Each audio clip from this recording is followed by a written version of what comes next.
Hello student, welcome और learn together. तो मैंने आपको लास्ट वीडियो में टाइप्स ऑफ टीचिंग मेथड्स कराए थे, तो अब मैं आपको टीचिंग मेथड करा रही हूँ। ये जो वीडियो है चंडीगढ़ पीआरटी के लिए एक रामबाण वीडियो है, तो इस वीडियो को एंड तक देखिएगा और बहुत ही ध्यान से देखिएगा। तो चलिए स्टार्ट करते हैं। टीचिंग मेथड कौन से हैं?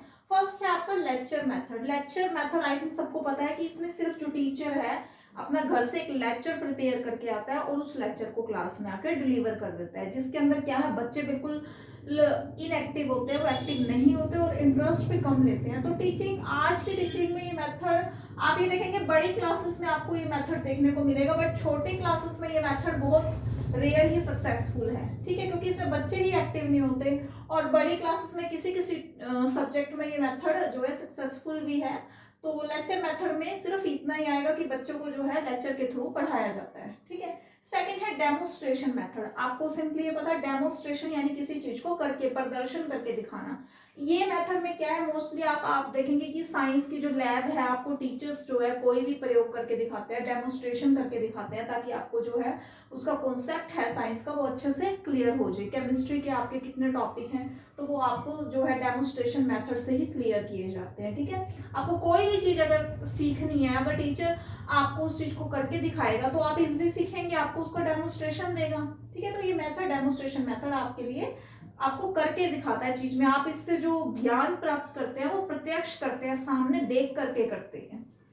थर्ड मेथड है बस ग्रुप। अब देखिए बस ग्रुप में क्या होता है, इसमें क्या है, एक बड़ा ग्रुप है वो सब ग्रुप्स में डिवाइड हो जाता है, छोटे छोटे ग्रुप्स में डिवाइड होता है। मान लो 50 लोग का एक ग्रुप है, तो 50 जो ग्रुप है वो 10 ग्रुप्स में डिवाइड हो गया, 5-5 मेंबर हर एक ग्रुप में।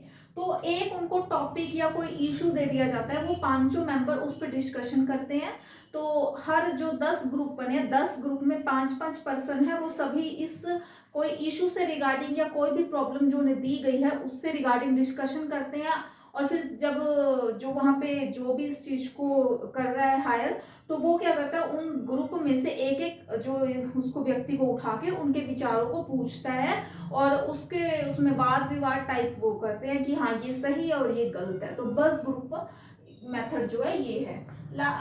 नेक्स्ट है ब्रेनस्टॉर्मिंग। अब देखिए ब्रेनस्टॉर्मिंग क्या है, ब्रेनस्टॉर्मिंग में क्या होगा, आपके इसमें क्या है, जो इस मेथड में क्या है, जो कोई भी बच्चा है टीचर उसको खुली छूट देता है कि आप इस टॉपिक पे अपने विचार रखिए। तो हर बच्चा इंडिविजुअली जो है अपने जो है अलग अलग विचार जो है रखेगा। जैसे अगर मैं एक एग्जांपल दूं, अगर मैं बच्चों को ये टॉपिक दूं कि ये बताइए मोबाइल के लाभ या हानियां क्या होते हैं, तो हर बच्चा अपने दिमाग से इंडिविजुअली उस अपने विचार को रखेगा। किसी को मोबाइल का फायदा लगेगा, किसी को नुकसान लगेगा। वैसे तो किसी बच्चे को लगता ही नहीं है नुकसान, बट जनरली अगर हम कहें, अगर एक हम पेरेंट्स को अगर इस चीज में इंक्लूड करें तो पेरेंट्स अच्छे से बता सकेंगे कि मोबाइल के आज क्या फायदे हैं और क्या नुकसान है। ठीक है। फिफ्थ है role play. Role play simply अगर आप, टीचर क्या करता है, अगर जैसे मैंने ये देखा है कि हिस्ट्री जो है काफी बच्चों को इंटरेस्टिंग नहीं लगती, तो टीचर क्या करता है, उसको इंटरेस्ट को क्रिएट करने के लिए बच्चों में रोल प्ले मेथड को यूज करता है। वो क्या करता है, जैसे आपके हिस्ट्री में काफी सारे करेक्टर होते हैं, शिवाजी का हो गया, पृथ्वीराज चौहान का हो गया, नाना साहेब का हो गया, तो बहुत सारे ऐसे करेक्टर हैं, जहांगीर का, बाबर का, बहुत से ऐसे करेक्टर हैं। तो वो क्या करेगा, उन करेक्टर्स को बच्चों से प्ले करवाएगा, जो जो लाइंस बच्चों के उन करेक्टर की है वो उसको बोलने को क्लास में कहेगा। तो इससे क्या, बच्चों के अंदर, बच्चों को कुछ नया भी देखने को मिलता है और बच्चे इजिली उसको सीख भी जाते हैं, हिस्ट्री को खेल खेल से वो सीख भी जाते हैं ये चीज। ठीक है। तो रोल प्ले मेथड भी काफी अच्छा मेथड है, अगर आपको कोई ऐसा टॉपिक कराना है जो रोल प्ले मेथड से हो भी सकता है और बच्चे भी इसमें इंटरेस्ट ले सकते हैं। लास्ट है डिस्कशन मेथड। देखिए डिस्कशन मेथड में क्या है, टीचर और बच्चों के बीच में डिस्कशन होता है। जैसे अगर कोई भी जैसे टीचर है, उसने किसी से रिगार्डिंग, कोई भी क्लास के किसी कंटेंट से, किसी भी चीज से रिगार्डिंग आप बच्चों से कुछ क्वेश्चंस पूछेगा और बच्चों से पूछेगा ऐसा क्यों होता है या ये क्यों है, तो बच्चे भी अपना रिप्लाई देंगे। टीचर ही पूछेगा कि एक बच्चे की मेंटल मतलब एक टीचर ये पूछ सकता है कि अगर बच्चे की एक हैंड राइटिंग को इम्प्रूव करना है तो आप बच्चों ये बताओ क्या क्या टीचर को करना चाहिए या क्या क्या आपको करना चाहिए।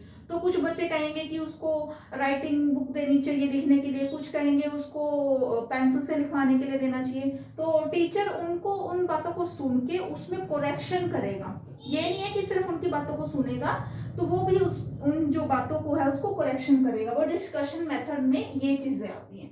तो आई होप आपको ये मेथड जो है इजिली वे में समझ आए होंगे। तो अगर आप आगे ऐसे वीडियोस चाहते हैं तो प्लीज मेरे चैनल को लाइक, सब्सक्राइब एंड शेयर करना ना भूलिए। Thank you.